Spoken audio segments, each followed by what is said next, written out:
Ambana Sherif la TV la bo fo ni islamia ka fole no ala ka kishina ka hina na ka barika mala taala deli ala ko ke ka ani aw bela jelena bo aw bismillah ka jemu kam mandi hukmu kon nala no e dina baro mi jemu ka ina be wuli ka se an karamo ma ani kan karamo bismillah wala saka baro ken ni uye dina kuna fonuna bi an kelme ka an karamo bismillah ken kon nala ani ambal make ani ambara ke nyon ala ka dina la no al imam Adam Nuhu Traoré timaye mimi yira maula tuguni kada ka wuli ka jona ka cesri ka jamana kono dina ko nyawla dina ko barabi yororo dina ton fen bi jamana kono na asimi abela jelena almamidu dina la kalani kala do dina la seli kala fana do ka fara aka activité chama wala ka munum bela jele metalike dina hukmu konnala ame bismillah kenga imam assalamu alaikum wa alaikum salam wa rahmatullahi wa barakatuh ko baswoti alhamdulillah kam ibe dakunya fla fuli di am fleba ma yana ngado jamu kangono alhamdulillah ambe ala foka ala walin mando ka bonya masegin ke ala kira sallallahu alaihi wasallam naso dungeo ani akasa banyumo ani mo mo turolo na fane chien fo la rado kamalen dembe fo malikono ani malikoka karangara ni ana ankara mo ana anga sheku ani munu bayici antake na foli bu bey émission infina la jabagaw ana kokoro do bagaw ana mun babul ka joke ambe foli ku bey mo bena kibaru yanyi ka kibara ina me anga foli bu bey malikono malikoka kanyin ala fe sankura ala ka ke here ala ka ke barkay ala ka ke chebe ni kambe malen dim beche ya rabbi ala ka soro de anga tunga mangoma mun be tunga fe nu tarani ala ka no gawma kana nai here la kana soro here la ngadu here la ya rabbal alamin ya hujuna o yan don kan ami Allah taala de lisan kula minni andona kono ala ka ke baski anga jamana ma anga jamana de uni gela mun soro sante min kon nala ya rabbi ni san point dunya ala ko ke jamana ka here duni gela no bela jelen ba imam saka kuma femin gambi kuma dola amba me ko la jarabili la jarabili kila arabu kanoro la jarabili dal ni ko de ma soro am ko la jarabili de la jarabili do ala bi ki la jarabi on la jarabili re munedo ani qur'ani ya mu fo anyi ni qur'ani kuma na qur'ani ya mu fo anyi la jarabili kan ba'da a'udhu billahi minash shaitanir rajim bismillahir rahmanir rahim wa sallallahu ala muhammadin wa alihi wa sahbihi wa sallim taslima ambal maka uthman yenyi ngali min kenyi ngali badu bamanangana abe fa ko la jarabi mais ni ya la jatuguni bamanangana abe fa ko kimeli ni ya la jatuguni abe fa ko koroboli ki korobo kalaje ni ya ataw bamanangana walma ki kime kimeli ye blakana ka fendo kalan ou bien ka fendo famuya o kofe ka isege no ya soro o fenyana namba foko arab kan ko ikhtibar donc balaw awul ibtila ala la jarabi mo ba fa na fara ko ala la jarabi do bamanan kana ani jarabi ani la jarabi korobe ni bela jarabi o ye duskun ka nyogon kanu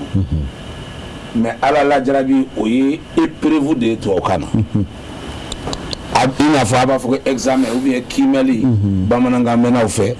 ani bamananga kala naw fe ani ki sega ali kimeli fene o arab kan o taqyim arabu ba fo taqyim o kimeli de quoi mais bamananga na ka laje noko ni la femina akuni fe o ni femin deika isona wa wal mai masama kuma la surunya na dama ala la jarabi ala ka sega lide min bora ala yoro nabe adama den korbo nay here sirafe walma here tana sirafe ala be adama den la jarabi ala la jarabi ko la ala to bala ala la jarabi ko ala ka testi min ala bena ki testi bi se ka ke épreuve bi se ka ke nyumay ou bien épreuve bi se ka ke jugumay mais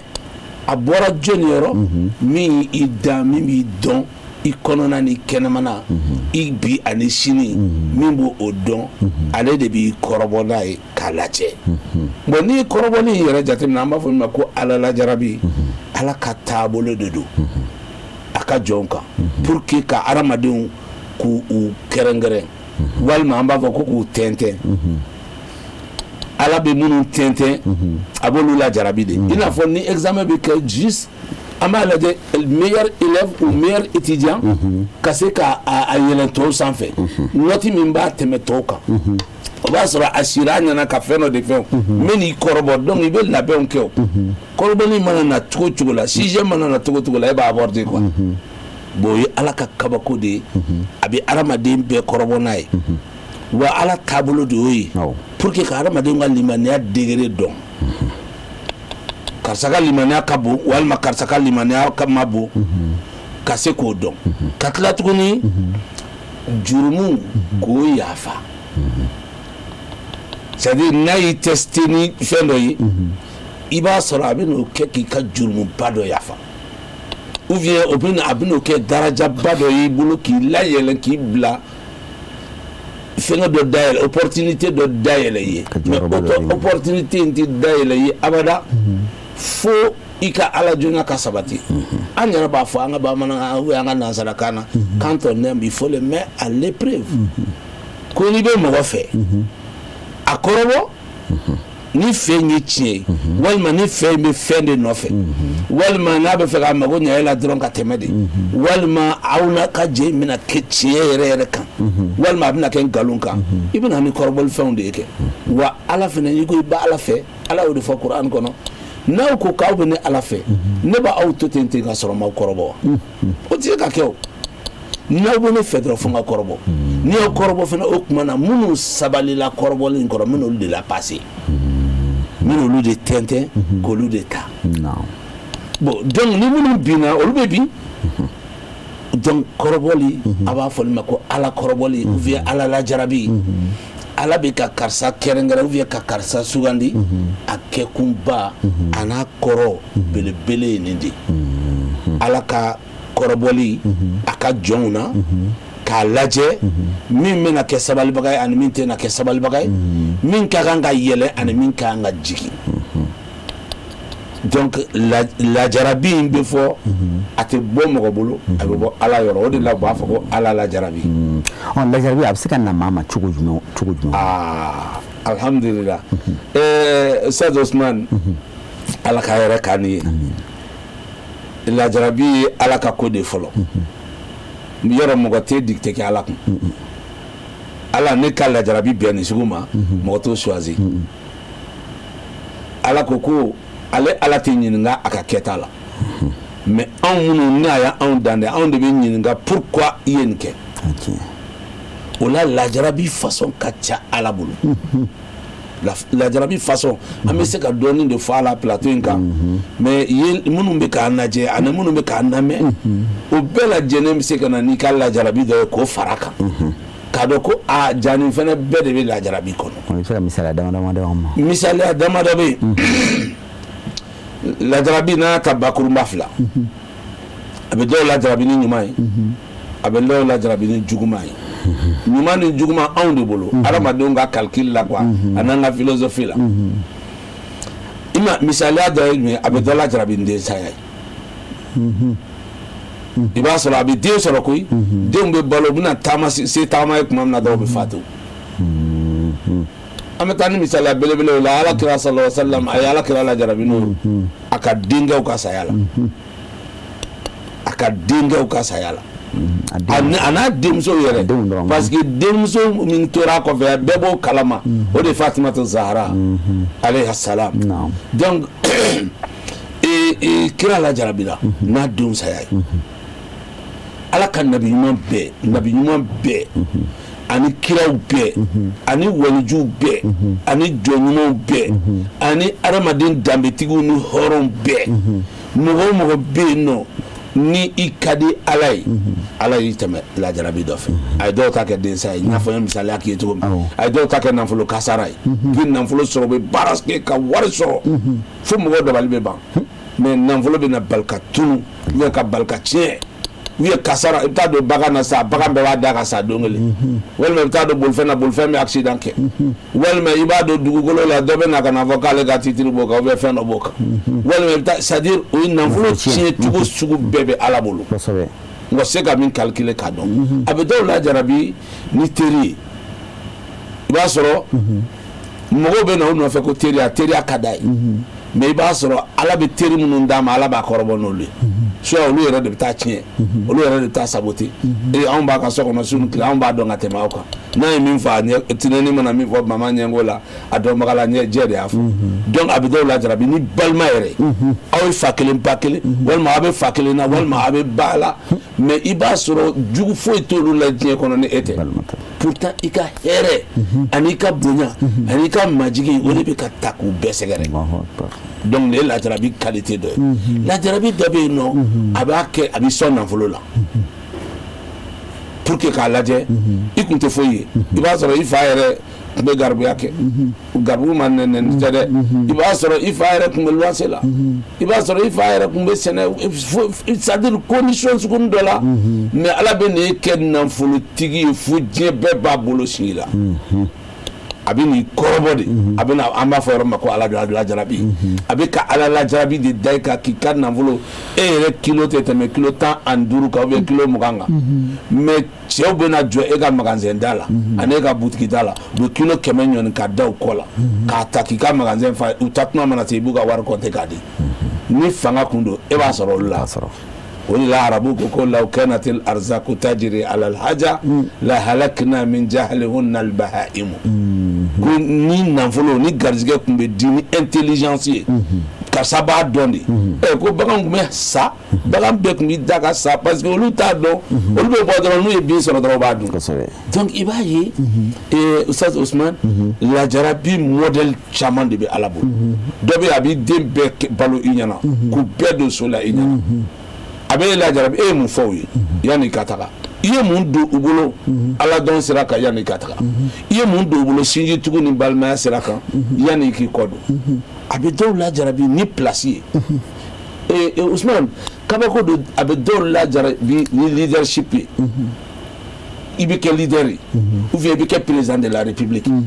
ou bien a bɛ poste dɔ d'i ma k'i kɛ ministre ou bien i bɛ kɛ responsable ba dɔ ye banque dɔ kunna Ala bɛ fɛ k'i kɔrɔbɔ de e bɛ na i kalanna dɔw tun bɛ corriger classe kɔnɔ o dɔw ka note tun b'i ta ɲɛ dɔw tun b'i dan mais e ye nin place in sɔrɔ Ala bɛ fɛ k'i kɔrɔbɔ n'a ye de i bɛ n'a minɛ ka ɲɛ wa i tɛ n'a minɛ ka ɲɛ wa donc n'i bɛ n'a minɛ ka ɲɛ o tuma i bɛ fara Ala ka jɔn ɲuman kan n'i m'a minɛ ka ɲɛ i bɛ fara a bɛ fɔ minnu ma ko fitiri walew Ala ye nin hɛrɛ kɛ e ma se ka Ala wale ɲuman dɔn n'a ye o de la Alakira sallallahu alaihi wasallam ko tanu bɛɛ la min ka di Ala ye ko ka fɔ alhamdulillah rabbil alamin a barika Ala ye min ye danfɛn bɛɛ dan wa o de ye danfɛn bɛɛ garijɛgɛ placé donc lajarabi a modèle dɔ ye banaya ye a modèle dɔ ye fantanya fana ye dɔw bɛ yen nɔ fantanya ye olu ka limaniya jirilan de ye n'olu kɛra faama ye dɔrɔn Usman bɛ fili u ma u bɛ bɔ balimaw cɛ la ka so jɔ ka sɛbɛn attention siyɛn méchant mɔgɔ tɛ don ale ka so bilen dɔw bɛ yen nɔ a b'olu lajarabi ni fantanya ye u ka to ten u bɛ don o don u bɛ Ala wele u masumanen don u ni bɛɛ bɛ bɛn u k'olu bɔ kungo la quoi mais n'u ye fɛn sɔrɔ olu bɛ kafiriya dɔw bɛ yen fana Ala y'olu ka limaniya jidilan kɛ fɛn de ye une fois que wari dɛsɛra olu ko ou bien olu bolo banna dɔrɔn fa bɛ wuli u la u bɛ sɔn kojugu bɛɛ ma nafolo kama u bɛ taa don nafolo kana ban ne kun yɛrɛ de mais n'o tɛ n sa bon Ala bɛ a ka jɔn dɔn ka tɛmɛ jɔn yɛrɛ kan. sira dɔw lajarabi kaso la don voilà a bɛ dɔw lajarabi ni kaso la bana a bɛ dɔw kɛ u bɛ diɲɛ fɛn bɛɛ kɛ mais Ala bɛ taa u bila kaso kɔnɔ k'u lajarabi yala u bɛna sabali wa ou bien u tɛ sabali. kasɔrɔ u jalaki tɛ. voilà u jalaki tɛ dɛ jo bɛɛ b'u bolo koyi mais a kɛra ten nabi Ala ka nabi ɲuman a n'a ka kira Yusuf ma lajarabi ya kaso la don ya ka tila ka na lajarabi ni timiya fɛnɛ ye a ye kunaman d'a kan ka timiman d'a kan a ye kunaman kun min kɛ a nana ni timiman in k'o d'a ma timiman ye jumɛn ye a tilala ka Misira bɛɛ mara. ka kɛ masakɛ ye ka kɛ a ka sécurité alimentaire ye fɔlɔ jamana bisi tɛ taa ni dun nafa tɛ a dun nafa tile o b'ale de bolo k'a sɔrɔ a somɔgɔw tun bɛ bɔ ka na misikinɛya sanni de la ani feere ɲɛɲini walasa u ka se ka balo donc ala ka kabako dɔ ye nin Nabila Ayub a ma kɔrɔbɔ wa ni bana ye fo k'a bɔ jama cɛ la fo mɔgɔw k'a fɔ a ye taa n'a ye a kasa y'an tɔɔrɔ a ye ala ka jɔnw lajarabi sugu bɛɛ la donc cher Adam lajarabili ninnu et surtout lajarabili kunamanw banaw kasoladenw densayaw nafolo tiɲɛw o n'a ɲɔgɔnna ni ala nana n'o lajarabili ye maa kan ala ye dongo de u nati solution dɔ fɔ a la sisan fura jumɛn bɛ yen nɔ ni ala ye maa min lajarabili ni ko dɔ ye solution jumɛn b'a tigi bolo an bɛ solution jumɛn d'a tigi ma alhamdulillah solution est tellement simple Cheikh Ousmane Allah subhanahu wa ta'ala ye fɛn fɛn fɔ a nana n'a positif ni négatif ye a y'a fɔ ko ne de ala b'aw lajarabi ne de b'aw kɔrɔbɔ mais kɔrɔbɔli kun ye min ye a nana fɔ a y'a laban nɔ pour que k'a dɔn n'aw bɛ sabali walima n'a tɛ sabali kɔrɔbɔli fura bɛɛ sabali de o de la ala tɔgɔ 99 na tɔgɔ caman bɛ ala la koyi mais 99 ye dɔnnibaga caman bɛ min dɔn ani minnu nana dɔnni kitabuw kɔnɔ n'o tɛ ala tɔgɔ tɛ se ka ban dɔn na o ala tɔgɔ dɔ bɛ yen ala b'o bila hali a ka danfɛnw nɛn kan a bɛ dɔw bila hali hadamaden dɔw kɔnɔ a bɛ dɔ d'e Cheikh Ousmane ma e bɛ ala wele n'o ye k'a sɔrɔ mɔgɔ si tɛ dugukolo kan min b'o dɔn k'e bɛ ala wele n'o ye mais ala tɔgɔ don donc a tɔgɔ min dɔnnen don n'i ye 99 a y'a laban ni mun ye sabur a sabur ala de ko k'ale de sabalibaga ye sabali t'ale de ta kɔfɛ wa bashir as-sabirin alladhina idha asabatuhum musibatun qalu inna lillahi wa inna ilayhi raji'un donc Allah subhanahu wa ta'ala o aya minnu fɔ kuranɛ kɔnɔ toujours ni ala ye ibtila'u fɔ Cheikh Ousmane n'a ye kɔrɔbɔli ni lajarabi fɔ dɔrɔn a bɛ na min tugu a la a ko mais ne ala bɛ sabalibagaw sara b'u récompenser i b'a ye an b'a fɔ an ka bamanankan na kuma dɔ la ko mɔgɔ tɛ se ka hɛrɛ sɔrɔ n'i ma ɲɛni nin y'anw ka bamanankan kɔrɔba de ɲɛni in dɛ ɲɛni in fana de bɛ ibtila'u kɔnɔ quoi ɲɛni in dɛ o ye ibtila'u de donc hɛrɛ min fana bɛ na ibtila'u natija de y'o ye c'est à dire ala lajarabi jaabi min b'a la ni kiimɛli kɛra kalandenw ni ɲɔgɔn cɛ ni examen kɛra donc mun bɛ na résultat de don résultat ye jumɛn a passera a tɛmɛna donc ala fana ka examen min n'a b'a k'a ka jɔn kun ni tɛmɛna o kɔrɔ de k'i sabalila ni sabalila dɔrɔn i bɛ tɛmɛ mais n'i ma sabali a bɛ dɔ da i kan Cheikh Ousmane dɔw ko dɔ bɛ yen nɔ ale den fatura den fɔlɔ fatura bɛɛ ko jigi dalen don kan ale ye fili alama kumaw fɔ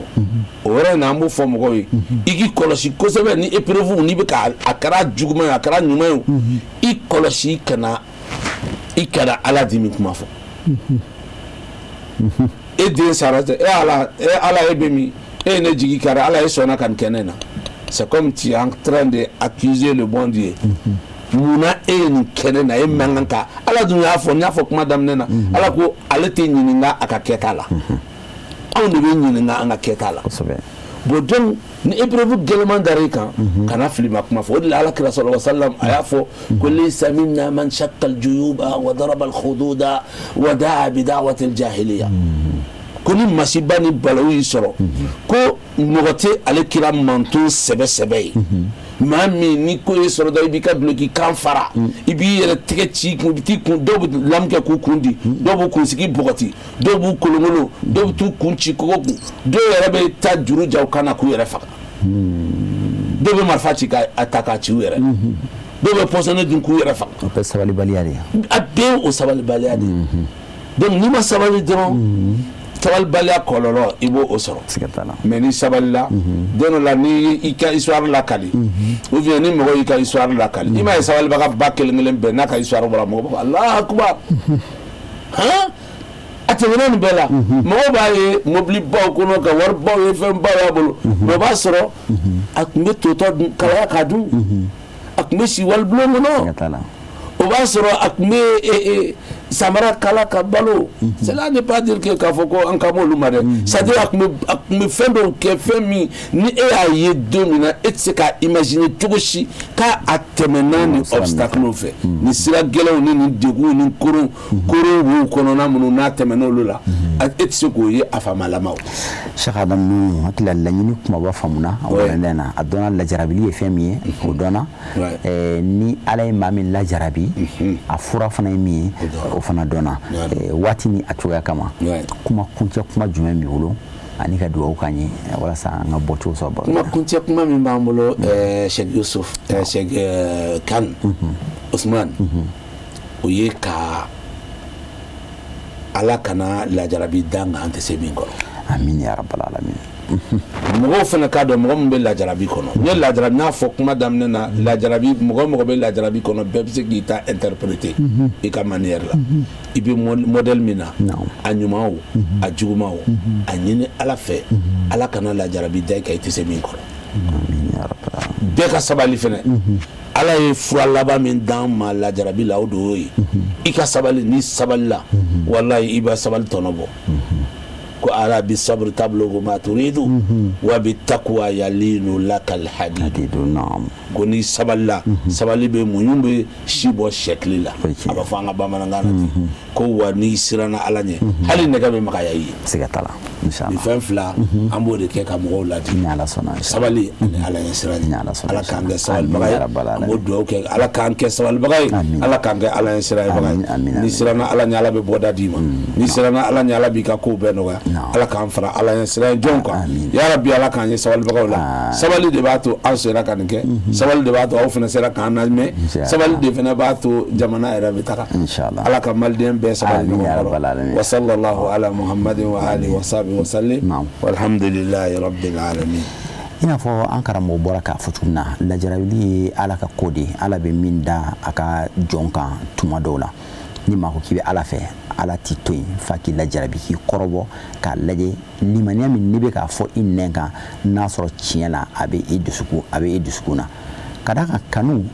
n bɛ karisa fɛ hayi an yɛrɛ damajɛ n bɛ karisa fɛ n tɛ karisa fɛ dɔrɔn k'a fɔ k'a bɛ hɛrɛ dɔrɔn kɔnɔ n'i bɛ maa fɛ hayi an maanifin dama ni ɲɔgɔn cɛ n'i bɛ maa fɛ i bɛ k'a fɛ a ka degun a n'a ka nisɔndiya ko bɛɛ lajɛlen kɔnɔ n'a ye hɛrɛ sɔrɔ i bɛ nisɔndiya ni o hɛrɛ ni degun y'a sɔrɔ i bɛ fara a kan k'o degun ta ka bɔ a kan cogo min na ka degun partager ni maa fana ko k'i bɛ ala fɛ ala fana b'i kɔrɔbɔ de yala ni ne ye degun da nin kan a bɛ s'a kɔrɔ wa a b'a tani ni ala ye wa a b'a to ni ala ta la wa a bɛ sɔn ni ala ye wa o de don ala bɛ se ka dɔ lajarabi ni bana ye a bɛ dɔ lajarabi ni densa ye a bɛ dɔ lajarabi ni nafolo tiɲɛ a bɛ dɔ lajarabi ni kasoladon ye wa a fɛn fɛn mana kɛ n'i y'i kɔfilɛ i bɛna sɔrɔ ala teribaw ala ye jɔyɔrɔ di minnu ma tuma dɔ la minnu ka jɔyɔrɔ ka bon ka tɛmɛ e ta kan ala ye olu dɔw lajarabi ni o ɲɔgɔn ye an da sera ma misaliya kɔnɔna la ni ala ye maa dɔ lajarabi ni kasoladon ye bi bɛ se ka kɛ dɔ ka k'ala don kaso la o tɛ foyi tiɲɛ e daraja la ala ka nabi ɲumanw donna kaso la ni ala ye e den minɛ la ala ye nabi ɲuman dɔw den minɛ o la ni ala ye bana de kɛ e garizɛgɛ ye ala ye a ka nabi ɲuman dɔw bana nka a bɛɛ fura ye fɛn min ye o ye i ka sabali kuranɛ yɛrɛ fɔ a kɛlen ka lajarabi fɔ a ko maa sabalibagaw la nisɔndiya sabalibaga minnu ni tɔɔrɔ ko ye u sɔrɔ u b'a fɔ ko anw bɔra ala de yɔrɔ wa anw bɛɛ bɛ segin ka taa ala ma ala ye e de ye nin di anw ma ni ala n'i y'a minɛ e de ta don n'i y'a bila o minɛn kɔnɔ ala bɛ o ko in falen i ye hɛrɛ la an bɛ alaw taala deli an balima fɛn fɛn bɛ lajarabili kɔnɔ nin waati na ala ka bɔ ko ɲuman di an bɛɛ lajɛlen ma ala ye lajarabili fɛn man di minnu ma ka jɔyɔrɔ d'u ma ka nafolo d'u ma ka hɛrɛw k'u ye walasa k'u lajarabi an bɛ ala deli ala k'a ta fanga di an ni u bɛɛ lajɛlen ma yanni an ka bɔ baro in kɔnɔna la ka dugawu dɔn kɛrɛnkɛrɛnnen kɛ ka taa an balimakɛ ani an baarakɛ ɲɔgɔn ye nin yɔrɔ in na n'o ye an ka ɲɛma Elhaj Amadu Jalo Sherifila Jalo ni bɛɛ lajɛlen bɛ a dɔn dɔgɔkun in kɔnɔna la ala ye an lajarabi ni an den minɛli ye an na siraba an ka sara fɛ a kɛra dɔgɔkun in kɔnɔ kati an bɛ dugawu kɛ ale ani silamɛ bɛɛ lajɛlen ya rabi ala ye min minɛ ala ka kɔfala an ye hɛrɛ la ala ka sabali di an ma min yɛrɛ fana taara a taara yɔrɔ min na ala ka yen kɛ a lafiya yɔrɔ ye ala ka ko in kɔ kɛ an bɛɛ lajɛlen ma hɛrɛ ka sigi ka an karamɔgɔ imam Adam Nuhu Tarawele k'a fo ka wale ɲuman dɔn a ka nin walanda nafama in ma ka segin k'aw yɛrɛ fana fo k'aw wale ɲuman dɔn ka dugawu kɛ aw ye ka dugawu ɲini aw fɛ aw minnu tɛ sɛgɛn aw tɛ ɲinɛ waati si la diinɛ baro lajɛli la jamana in kɔnɔ ani jamana in kɔ kan an bɛ Alahu taala deli an ni aw ye ala ka sigida nataw yira an ni aw bɛɛ lajɛlen na wa akhiru da'wana anil hamdulillahi rabbil alamin wassalamu alaikum wa rahmatullahi ta'ala wa barakatuhu.